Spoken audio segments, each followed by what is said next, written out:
Today, we're going to peel back the curtain on design and look at the secret language that makes it all work. It's called semiotics, and it's the invisible force that gives every single logo, icon, and poster its power.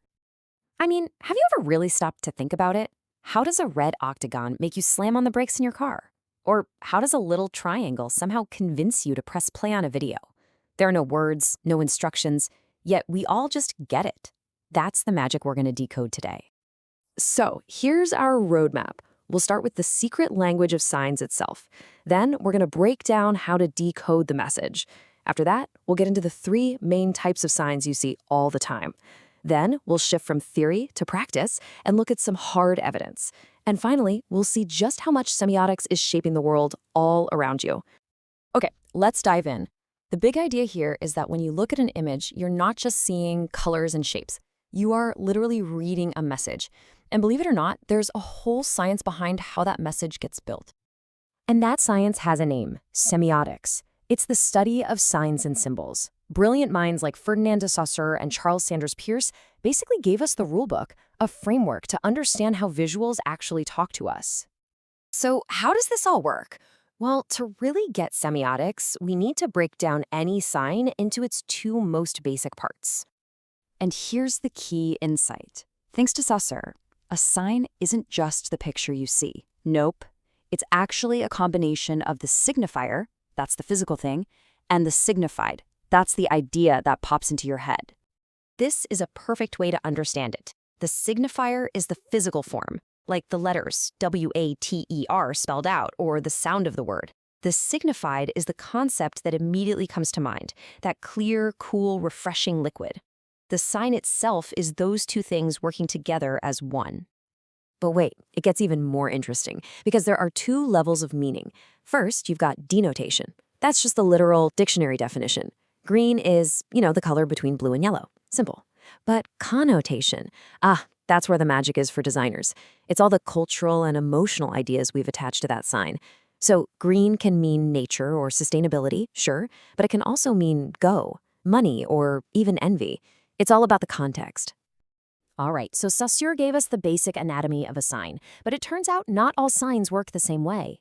The philosopher Charles Sanders Peirce came along and gave us this incredibly useful toolkit for classifying them into three main types. This really helps us understand why some visuals are instant, while others have to be learned. First up, the icon. This one's the easiest. It physically looks like the thing it stands for. That little magnifying glass for a search bar, or the stick figure on a bathroom door. You don't need a manual, you just get it. Second, we have the index. Now this one doesn't look like the thing, but it points to it. There's a direct causal link. Smoke is a perfect index of fire. You see smoke, you think fire. A paw print in the mud is an index of an animal. Your brain makes that quick, logical leap. And finally, there's the symbol. With a symbol, the relationship to its meaning is totally arbitrary. It only works because, as a culture, we've all agreed that's what it means. Think about a peace sign, or a country's flag, or even the letters you're reading right now. There's nothing about the shape of the letter P that sounds like pa. We just all learned to make that connection. So this is all fascinating stuff, right? But it brings up a really important question. Does knowing all this theory actually help anyone create better designs? Does having this secret decoder ring actually lead to more powerful work? Well, let's look at the proof. So, a study published in an education journal decided to put this to the test. They took 30 graphic design students and split them in half. The control group just did their thing, designing posters as they normally would. But the experimental group, they got a crash course in semiotic theory and were specifically told to apply it to their design process. And the results were kind of shocking. Just look at this. The students who were consciously using semiotics scored way higher across the board.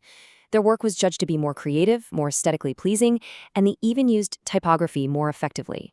The theory actually made their work better. But here's the real kicker. They submitted all the posters to a big international exhibition. You know how many posters from the control group got accepted? 0, none. But the group using semiotics, 4 of their posters were accepted. That is a tangible, real-world result you just can't argue with. So why? What was the secret sauce? Well, as the study's author put it, teaching semiotics makes designers better observers. It forces them to think beyond just does this look cool, and to start asking, what message am I sending? It's the difference between just decorating a page and actually communicating an idea. Okay, so now that we know what semiotics is, and we've seen proof that it actually works, let's zoom all the way out, because I promise you, once you start looking for this hidden language, you will see it absolutely everywhere, quietly shaping how we think and what we do. I mean, think about it. In branding, a simple logo is a symbol for a company's entire identity. In UX design, icons guide you through an app without needing a single word. The font a brand uses signals if they're old school and traditional or modern and friendly. The clothes you choose to wear are science. They communicate your identity. Even the colors of our cities can influence our mood. And this right here is a perfect example of why this matters so much. Context is everything. In the West, red can mean passion, but it can also mean danger. But in many Eastern cultures, it's a symbol of luck and prosperity. White can mean purity here, but it's often the color of mourning there. If you're designing for a global audience, knowing this stuff isn't just helpful, it's absolutely essential. So really, learning the basics of semiotics is kind of like getting a superpower. It gives you the ability to not just see the world, but to read it, to decode the constant flood of visual messages that are shaping our lives every single day. So I'll leave you with this question to think about. As you go about the rest of your day, just look a little closer. Look at the logos on your coffee cup, the icons on your phone, the colors in an ad. Now that you know the hidden language, what are they really saying? What symbols are shaping your world?